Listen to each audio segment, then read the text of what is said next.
I am Rafa Benitez, you are watching the Redmen TV.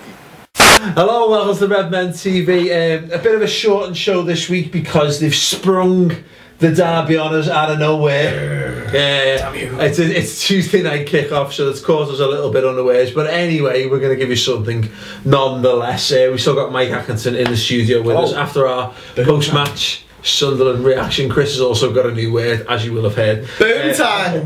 Don't know what it means, but we hope it goes away soon. Anyway, obviously, boys, you know, we're all sort of Liverpool lads. The derby game is it, as far as things are concerned. Mike, for you, just as a quick question, United or Everton, as far as the biggest game of the season? Be honest.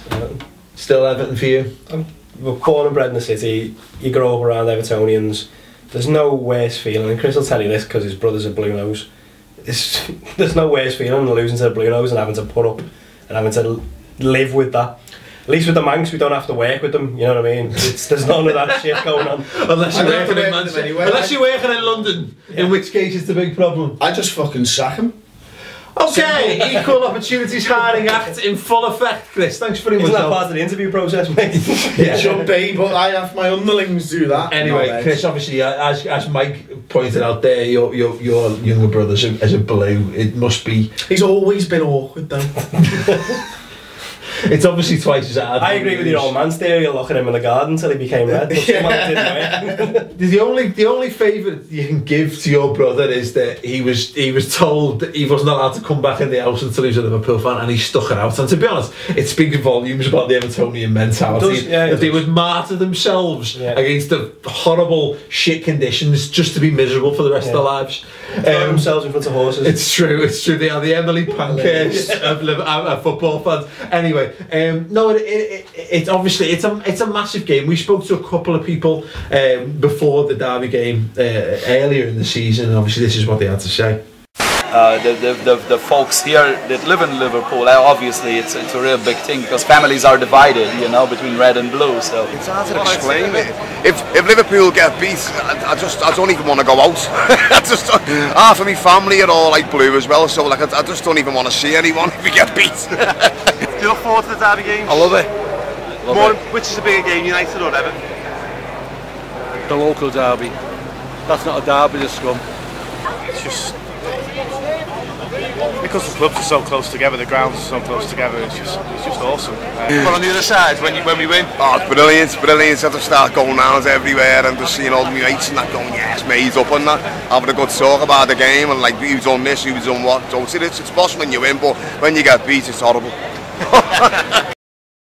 Right, obviously, we're actually filming this. As we film this, Everton are about 3 minutes away from the end of their game against Spurs, so we're hoping nothing changes in that time. But as the team news goes, they're still without everyone's favourite weirdly spelt first name player, Darren Gibson. Oh, yeah. And Stephen Pienaar. We're still without Cock, are they? Yeah. There we go. Lacking in Cock. Which is unusual for them because they're normally full of cocks. Given their kit is made by. No, we're not going into the cock sporty joke again. Like, time by night, can't be all that shit. Oh, whatever, man. Fucking says a lot. In fairness, Forest Green's kit's made by Adidas, so what can you say? Anyway, Liverpool, obviously, Glenn Johnson wasn't able to make the Sunderland game. He's still a doubt for the derby game, as you would expect. But on the whole, Steven Gerrard obviously made his return, so he should be in contention for a starting place. And past that, it's still long term for Lucas Leiva and Jack Robinson, who's obviously never going to get mystery goal scorer. He's still missing. The mystery goal scorer who was never signed. Still lacking for that side. Anyway, Mike, you've got the team's form guide. Well, bearing in mind that Everton have beaten Tottenham as we go to air with this, last 6 games. Liverpool sadly reads 1-1, drawn 1, lost 4 of our last 6 league games. Everton's is 1-3, drawn 3, lost none. But they say the form guide goes out the window, don't they? It does. They do. Well, like cup games and derbies. Now, thing is, Chris, Everton traditionally come good in the second half of the season, and so do we. However, it hasn't quite worked out that way so far. Yeah, we've had a few distractions though, haven't we? The Carling Cup being it, actually. And the FA Cup. Yeah. But we've won 3 of the last 5 derbies. We've drawn 1 and we've lost 1. So still, form going on the derbies, we're doing well. Obviously, Jack Rodwell in the last derby got sent off. Don't care if he got rescinded. What another! For a devastating tackle. Yeah. We also actually had a camera on us at that time, and here's how we reacted to the winning goal.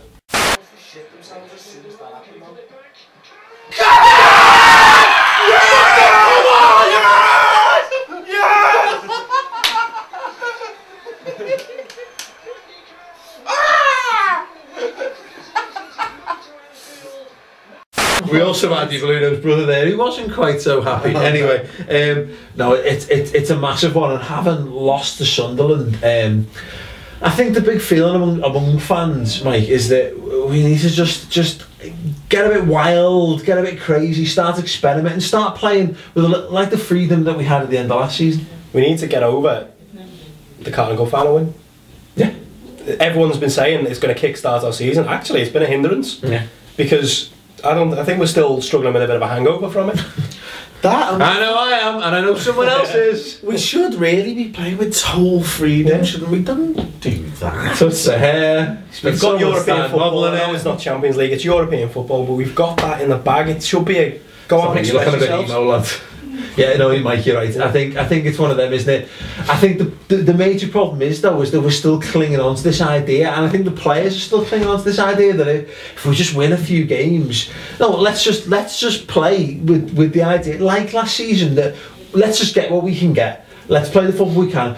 Although the counterpoint to that is simply that in an attacking sense, we had better players playing at the end of last season than we have done this season. We still had Morelos, Maxi Rodriguez, the forgotten man at Anfield, was getting games and scoring goals for fun. Yeah. And we don't have that so far this season. No.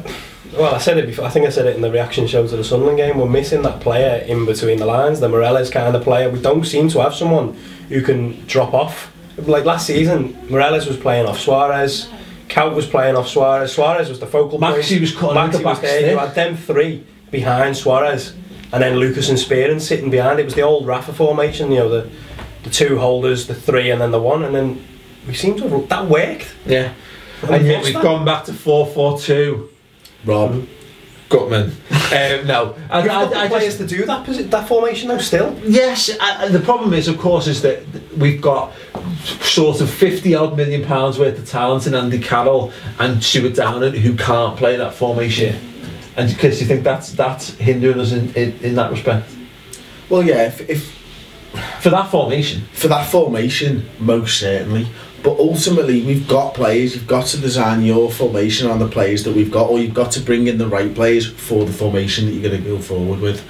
Ultimately, Kenny has either done something wrong in bringing those players, or Kamoli, I'm not saying it's just Kenny, in bringing those players in to play that formation, or he's got the formation wrong and brought in the wrong players. Yeah. Something's got to give at the end of the day. It was a Rafa quote, and it's not word for word. Yeah, but it was not. He said something about it was not about buying the best leg for your table, it was about buying the right leg for your table, yeah, the one that fits. Well, I mean, the best example of that was Albert Riera at the time. Yeah. By far and away, not the best left winger anyone's ever seen, not the greatest Liverpool player ever seen, but not the worst. And he fitted our system, and he made his debut against Man United, and we played brilliant, didn't we? Exactly. And he provided. And I'm not quite sure that we know what our formation is. Anyway, we're getting into a little bit too much in detail about our problems. We'll save that for the subscriber show for you poor subscribers now.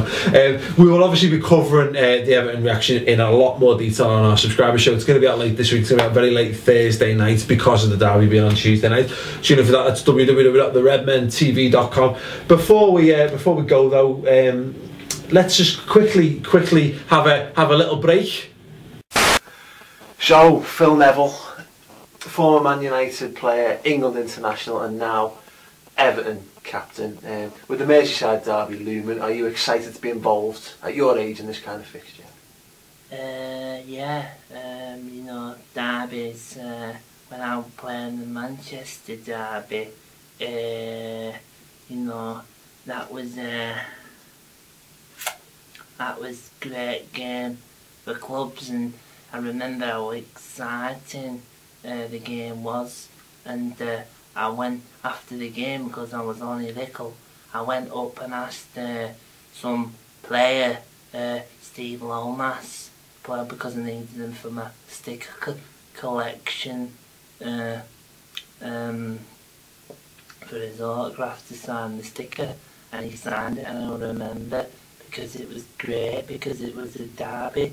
And now when I play for Everton against Liverpool in Merseyside Derby, I'm gonna play, and I'm really excited because the manager said I can just play and play really well.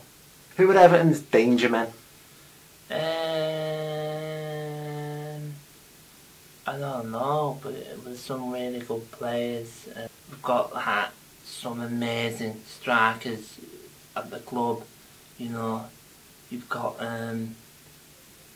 Victor Anichibi and